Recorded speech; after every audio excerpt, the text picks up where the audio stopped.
videos ay susubukan nga namin kung talaga nakakaprito ng itlog sa tabi ng kalsada sa tirik ng araw. What? Are you serious? Ang dami ko kasing nakikita na nagbabiral sa social media na nakakapagprito raw ng itlog sa sikat ng araw. At agad nga kaming nagpainit ng kawali na may mantika sa gitna ng kalsada sa tirikan ng araw.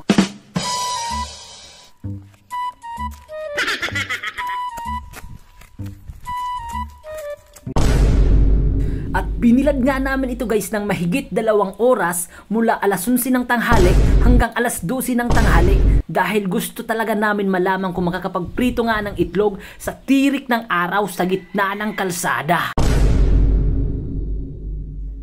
At agad nga kami kumuha ng aming gagamitin katulad ng kawali, itlog, Gago!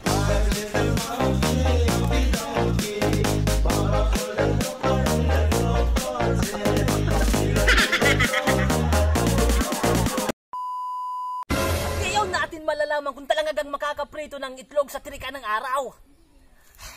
At matapos ngang ibilad namin ng mahigit 2 oras, ilalagay na namin ang itlog para malaman na natin kung talagang mapiprito ito o hindi.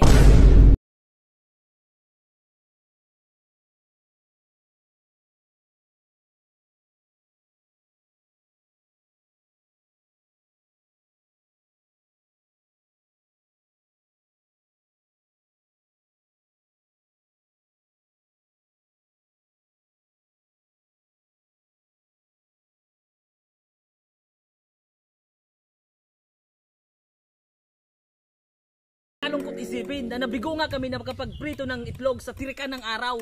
Tingnan nyo guys, hindi talaga na... Ito! Guys, hindi naman talaga... At sa sobrang init ng araw, hindi na malaman ni pare ko yung kanyang script.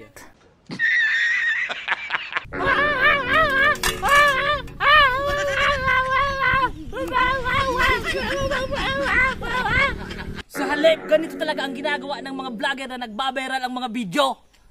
At ipapakita namin sa inyo kung paano talaga priniprito ang itlog sa tirikan ng araw.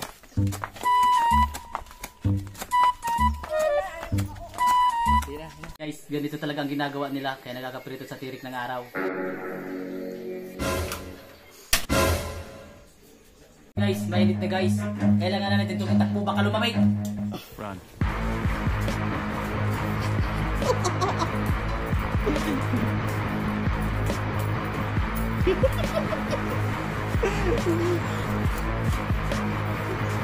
Sige pa, sige lang!